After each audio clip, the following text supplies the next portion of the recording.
I never imagined I'd be sharing something like this, but here I am. A close friend encouraged me to post this online, and I could really use some outside perspectives. My name is Alex, I'm 26, and I've always been the one holding my family together. Growing up, I was the dependable child. I excelled in school, handled my responsibilities, and stayed out of trouble. My younger brother, Ryan, however, was clearly the favored one. He's 2 years my junior, and while I worked hard to do everything right, he was pampered. He received better holiday gifts, more leniency for his mistakes, and far less pressure to perform. I care about Ryan, but the favoritism was always obvious. As adults, not much has shifted. I've held steady jobs since I was old enough to work, starting with yard work and climbing to my current role as a project manager at a tech firm. It's not glamorous, but it's stable. And I've always been diligent about saving and managing my expenses. Ryan, on the other hand, chased dreams of being his own boss, which led to a string of failed business attempts. His latest venture, a small gadget repair shop, shut down about a year ago, leaving him in a financial mess. Ryan is married to Jenna, 24, and they have 2 young kids, Ethan and Sophie. They're sweet kids, and I've always tried to be the fun uncle when I could. But raising children is costly, and Ryan and Jenna have never been great with money. I get that times are tough for many, but their situation seemed to spiral out of control. 4 years, I've been renting the basement apartment in my parents' house. It's a nice setup, separate entrance, a small kitchen, and enough space to live comfortably without feeling like I'm intruding. I pay rent, chip in for groceries, and cover other household costs as needed. Everything was fine until Ryan's shop closed. At first, he and Jenna tried to manage on their own, moving into a smaller place and cutting back, but it wasn't enough. I stepped in to help, buying diapers, occasionally, and offering to watch the kids when they needed a break. Still, it wasn't enough. Ryan's habit of focusing on the wrong priorities didn't help. Once, I gave them money for groceries, only to see Jenna showing off a new handbag on social media the next day. Their priorities were clearly misaligned. One evening, I came home from work to find my parents waiting for me at the kitchen table. My mom's serious expression was a red flag. "Alex, we need to discuss Ryan and Jenna," she began. I braced myself. They quickly announced that Ryan and his family would be moving into my basement apartment, and I'd be relocated to the hobby room, a cluttered space on the main floor filled with my mom's sewing supplies, fabric stacks, and holiday decorations. It's barely a room, more like a storage closet. I was floored. How am I supposed to live in there? I asked, stunned. My dad, always succinct, said, "It's the only option, Alex. They have kids. They need the space more than you do." I tried to stay composed, but it was tough. "I pay rent for that apartment," I pointed out. My mom's reply, "It's our house, Alex. As a family, we do what's best for everyone." Their logic was clear. Because they own the house, my contributions, rent, groceries, everything didn't matter. Ryan's needs trumped mine, no discussion needed. I wanted to argue, but their minds were made up. My mom started talking about making the hobby room cozy for me, as if a few pillows would fix everything. My dad just sat there, uninterested in further debate. The worst part? They didn't even ask for my input. They decided, and I was expected to comply. The move happened fast. One day I had my apartment. The next, Ryan and Jenna were moving in with toys, baby gear, and chaos. I was left trying to cram my life into the hobby room, a windowless, cramped space with barely enough room for a bed. I tried to make it work, but every day felt like a reminder that I was an afterthought. Ryan and Jenna settled in, like they owned the place, while my parents acted like everything was normal. When I got home from work, toys were scattered everywhere, the kitchen was a disaster, and privacy was non-existent. Often there was no food left for me. I tried to stay calm, but the frustration was eating at me, even affecting my focus at work. So I confronted my parents. "I understand Ryan and Jenna are struggling," I said, "but this isn't fair. I pay rent, I help out, and now I'm stuck in a closet while they get my apartment." My dad barely looked up from his phone. "It's temporary," he said. "How temporary?" I asked. My mom's vague response, "As long as they need." No negotiation, no acknowledgement of the unfairness, just a promise that things might change someday. Worse, Ryan didn't seem grateful. I overheard him and Jenna arguing late at night about money or the kids.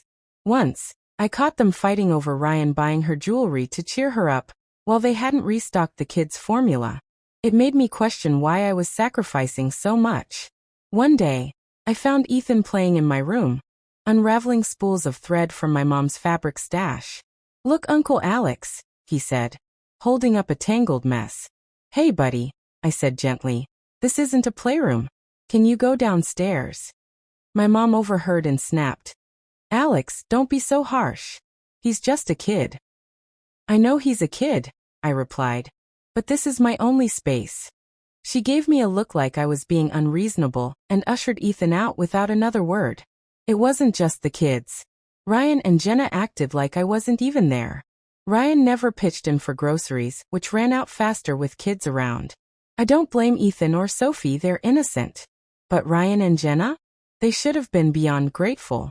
Instead, they treated me like a backup resource. Things escalated when I was working from home in my tiny room. The noise from downstairs, kids running, Ryan shouting, Jenna on the phone, was unbearable. I snapped. I stormed downstairs and said, "Can you please keep it down? I'm trying to work." Ryan looked shocked like I'd asked for something outrageous. "We're not doing it on purpose," he said. "What do you expect with 2 kids?" "I expect some consideration," I shot back. "I gave up my home for you. The least you can do is make it possible for me to do my job." My mom intervened as always. "Alex, don't start a fight. They're doing their best." I couldn't believe it. I was the one displaced, the one sacrificing, yet I was the problem. That night I knew I couldn't stay. My parents wouldn't stand up for me, and Ryan and Jenna weren't going to change. I started looking for a new place. Rent was too expensive to move out permanently, but I found an affordable short-term rental at a local lodge. It wasn't fancy, but it offered peace and quiet. I booked it for a week to clear my head and plan my next steps. That evening I sat down with my parents. My mom's face tightened when I mentioned leaving. "Leaving?" she asked, arms crossed. "I'm staying somewhere else for a bit," I said calmly. "I need space to think." My dad scoffed. "What's there to think about? Your brother needs the apartment, and we need your help with the house. You can't just walk away." "Walk away?" I replied. "I've been paying for my space and you gave it away without asking. Now you expect me to keep paying for a house I'm barely allowed to live in." My mom sighed. "It's about family, Alex. We all make sacrifices." "Sacrifices?" I said, my voice rising. "I've been sacrificing for years. Rent, groceries, bailing you out. And what do I get? A closet and a pat on the back." Her tone shifted. "If that's how you feel, maybe some time away is best. But don't stay gone too long. We're counting on you." "Counting on me for what?" I snapped. "To keep enabling Ryan's bad choices? I'm done." I stormed out, slamming the door. The first few days at the lodge were a relief. No screaming kids, no messes, no guilt trips. I could breathe. But on day 3 I got a text from my mom. "Alex, where's the rent and grocery money? We're counting on it for Ryan and the kids." I stared at my phone, dumbfounded. I wasn't even living there, yet she expected me to pay. I called her. "Mom, I'm not at the house. Why would I pay rent?" Her response. "We're family, Alex. Ryan and Jenna need the space, and they can't afford it alone. You know how tight things are." "Tight for you," I said. "You kicked me out of my apartment and now expect me to fund it? That's crazy." She passed the phone to my dad, who said, "This is typical of you, Alex. Always thinking of yourself. Your brother's struggling, and you're just complaining." Then Ryan chimed in from the background. "You don't get it, Alex. You don't have kids. You don't know what it's like to have bills piling up. You're supposed to help." I lost it. "You're right, Ryan, I don't have kids. But I also don't expect others to fix my problems. You're not my responsibility." The call ended with my mom crying, my dad calling me selfish, and Ryan muttering threats. Things stayed quiet for a few days, but the tension lingered. I knew my family wouldn't let this go. Then came a text from my mom. "Family meeting Sunday. Everyone's coming. It's important." I knew family meeting meant an ambush. Still, part of me hoped I could make them understand. When I arrived, it wasn't just my parents and Ryan, it was aunts, uncles, cousins, like a mini reunion. The atmosphere was heavy with judgment. "Alex, we're worried about you," my mom said in her concerned tone. "Worried about what?" I asked, sitting down. My dad jumped in. "Your attitude. You're acting strange." "Strange," I said. "For not wanting to pay for a house I don't live in? For being upset you took my apartment without asking?" My mom replied, "We're family, Alex. Family sticks together. Ryan needs our help." Ryan added, "I know this is hard for you, but you don't understand what it's like to have kids. Ethan keeps asking why you don't come around. Should I tell him you don't care?" My blood boiled. "Are you really using your kid to guilt me, Ryan? How about telling him the truth, that I'm tired of being treated like a doormat?" My mom gasped. "That's uncalled for, Alex." "Uncalled for?" I shot back. "I've paid rent for years, helped with bills, groceries, everything. And when I ask for respect, I'm the bad guy." My aunt chimed in. "Alex, you've always been the responsible one. Your parents rely on you. This attitude isn't you." I nearly laughed. Responsible, sure. But that doesn't mean I'm your punching bag. Being responsible doesn't mean letting everyone walk over me. Silence fell, but my dad broke it. "This isn't about the past, Alex. It's about now. Your brother's struggling, and we're trying to keep the family together." "No one asked me," I said. "You didn't say, 'Alex, we're in a bind, can we work something out?' You just decided my life didn't matter as much as Ryan's." My mom started crying. "I don't understand how you can be so heartless," she said. "You raised me to put everyone else first," I replied. "And look where it got me. A storage room while Ryan takes my space and expects me to keep paying. How is that fair?" Ryan tried to speak, but I cut him off. "Ryan, did you ever help mom and dad with bills when your shop was running? Did you pitch in for groceries?" He squirmed. "That's different," he mumbled. "Different," I said. "I've bailed you out countless times, only for you to waste money on nonsense, like when I gave you grocery money, and Jenna showed up with a new purse." Ryan's face reddened, but he said nothing. "You didn't help when you were doing well," I continued. "But now that you're struggling, I'm supposed to cover everything? I'm done." My mom sobbed. "You're tearing this family apart." "No," I said, standing. "You did that when you decided Ryan was more important than me." I walked out. My phone blew up with texts from relatives calling me selfish and immature. I ignored them.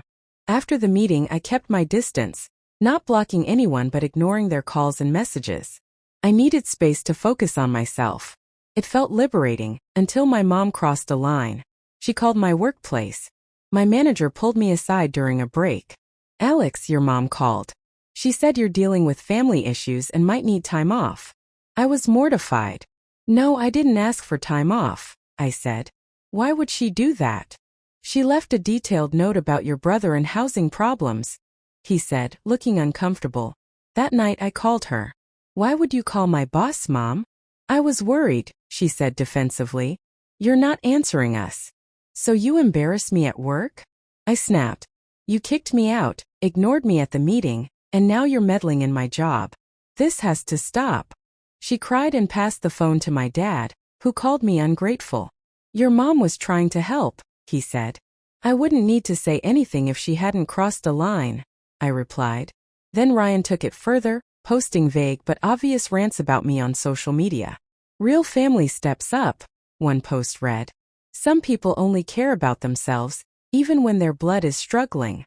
Comments poured in supporting Ryan and calling me toxic. I was furious but didn't want to air our drama publicly. I called him. "What's wrong with you, Ryan? Bashing me online because I won't pay for your life." "I didn't name you," he said. "If people assume it's you, that's not my fault." "Stop hiding behind social media," I said. "You don't get to shame me for setting boundaries." He hung up. Things escalated when I found him waiting outside my apartment one day. "What are you doing here?" I asked. "I needed to see you," he said. "You're really walking away from us? Think you're better than everyone." "I'm not walking away," I said. "I'm setting boundaries. I can't keep sacrificing my life while you and Mom treat me like I don't matter." "You're the one acting like a victim," he said. I'm struggling. Alex, I lost my job, I've got kids, and mom and dad are barely getting by. You took my home without asking, I said. I've been helping this family for years. Where were you when they needed money for the mortgage? Or when I worked overtime to cover groceries? He shook his head. You don't get it. You've always had it easy. No kids, no real responsibilities. Don't, I said. I've carried this family while you spent money on stupid things. Now you want me to feel bad for saying enough. He looked like he might hit me, then turned and stormed off, slamming his car door. That night I texted my parents. I love you, but I can't keep living like this. I'm done paying for rent or groceries. I need space from the family. Please don't contact me unless it's urgent. I blocked their numbers. Relatives kept texting, calling me selfish. Ryan spread lies, claiming I was hoarding money and living lavishly while leaving him and my parents in ruin. He even tried calling my boss to badmouth me, but my manager saw through it. Months later, Ryan's actions caught up with him. His vendetta against me alienated even extended family. His financial irresponsibility hit rock bottom, and I heard he and Jenna were evicted when my parents couldn't cover the mortgage. Jenna, fed up, took the kids and left him. Ryan was left jobless, alone, and homeless. I'd be lying if I said I felt sorry for him. His obsession with punishing me backfired. Cutting ties was hard, but it was the best choice I ever made. I moved into a new apartment, focused on my career, and started therapy to process years of resentment. I'm finally living for myself.